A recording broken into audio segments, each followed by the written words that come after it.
Hello बच्चों। यहां दिया गया है sphere of radius r is supported by a rope attached to the wall. The rope makes an angle theta 45 with respect to the wall. A point where rope is attached to the wall is at a distance 3r by 2 from the point where sphere touch the wall. ठीक है। Find the minimum coefficient of friction mu between the wall and sphere so that sphere remains in equilibrium. Clear. अब देखो ध्यान से यहाँ पे, जैसे यहाँ पे इन्होंने जो डॉटेड लाइन बना रखी, मैं इसी को थोड़ा सा और एक्सटेंड करता हूं। क्लियर। और ये जो स्ट्रिंग बनी हुई है, इस स्ट्रिंग वाली लाइन को भी एक्सटेंड करता हूं। ये इस वाले पॉइंट पे कहीं आके टच कर रही है। क्लियर है क्या बताइए।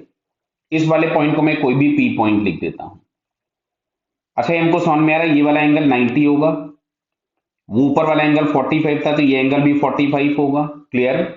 तो अगर ये 45 हो गया तो ये एक ट्रायंगल ऐसा बना जिसमें दो एंगल्स अगर सेम दिख रहे हैं तो उनके सामने वाली साइड्स भी सेम होंगी।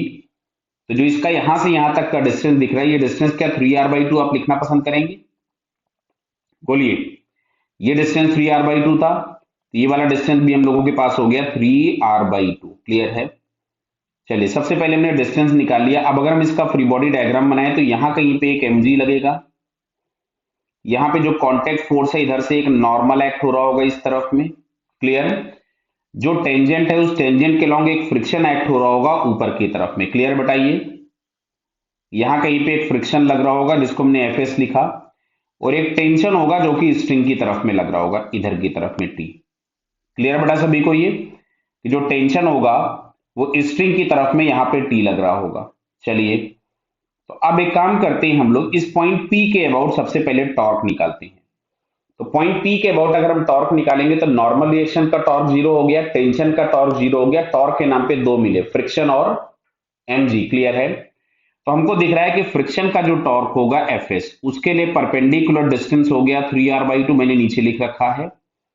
और जो mg का टॉर्क होगा उसके लिए परपेंडिकुलर डिस्टेंस हो जाएगा r/2। क्यों? इस कांटेक्ट पॉइंट से सेंटर तक का डिस्टेंस r हो जाएगा, तो 3r/2 में से r अगर हम कैंसिल कर दें तो यहां से हम लोगों के पास जो फ्रिक्शन आता है Fs, वो आया mg/3। ये हम लोगों ने रोटेशनल इक्विलिब्रियम की कंडीशन निकाल ली। अब बात आती है ट्रांसलेशनल इक्विलिब्रियम की। तो ट्रांसलेशनल इक्विलिब्रियम में इस टी का एक कंपोनेंट ऊपर आएगा जिसको हम लोग लिखेंगे टी कॉस 45, और एक कंपोनेंट इस डायरेक्शन में आएगा टी साइन 45 आएगा क्या। अब अगर हम लोग देखें तो नेट वर्टिकल डायरेक्शन में जो फोर्स है, तो वर्टिकल डायरेक्शन में एक फोर्स लग रहा था टी कॉस 45, मैंने इसको t/√2 लिख दिया, प्लस एक Fs लग रहा था। बोलिए, ये दोनों ऊपर की तरफ में लग रहे थे और वर्टिकली डाउनवर्ड लग रहा था mg। और अगर ये इक्विलिब्रियम में है तो सारे फोर्सेस बैलेंस होंगे।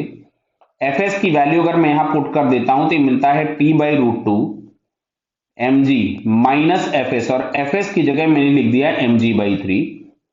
तो ये हम लोगों के पास आ गया 2mg/3, और t अगर हमें निकालना था तो हमने यहां से √2 से मल्टीप्लाई कर दिया। क्लियर है क्या। तो ये हम लोगों के पास मिल गया टेंशन। अब सुनिए साहब, हॉरिजॉन्टल डायरेक्शन में अगर आप फोर्सेस चेक कीजिएगा तो ये एक नॉर्मल लग रहा है और एक ये टी साइन 45 लग रहा है, इसके सिवा कोई और फोर्स नहीं है।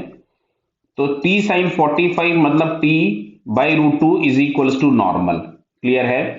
अब तुमसे पूछा था मिनिमम वैल्यू ऑफ म्यू, तो ये जो हम लोगों ने यहां से Fs निकाला था, इसी Fs को हम Fs मैक्सिमम लिख देते हैं। क्या लिख देते हैं?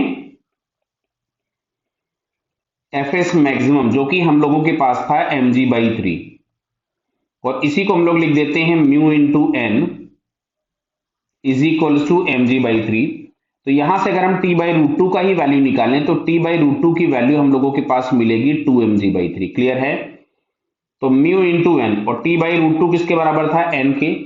तो यहां से हमने n की जगह लिख दिया 2mg/3 इज इक्वल्स टू, यहां से मिलेगा mg/3। तो दिख रहा बेटा, mg से mg कैंसिल हो गया, 3 से 3 कैंसिल हो गया, तो म्यू इज इक्वल्स टू आता है 1/2। तो जो आपसे क्वेश्चन में पूछा गया था, what is the minimum value of mu, clear है, पूछा है ना, the minimum coefficient of friction mu between wall and the sphere so that remains in equilibrium. तो म्यू की जो मिनिमम वैल्यू मिलेगी दैट इज हाफ। क्लियर बेटा?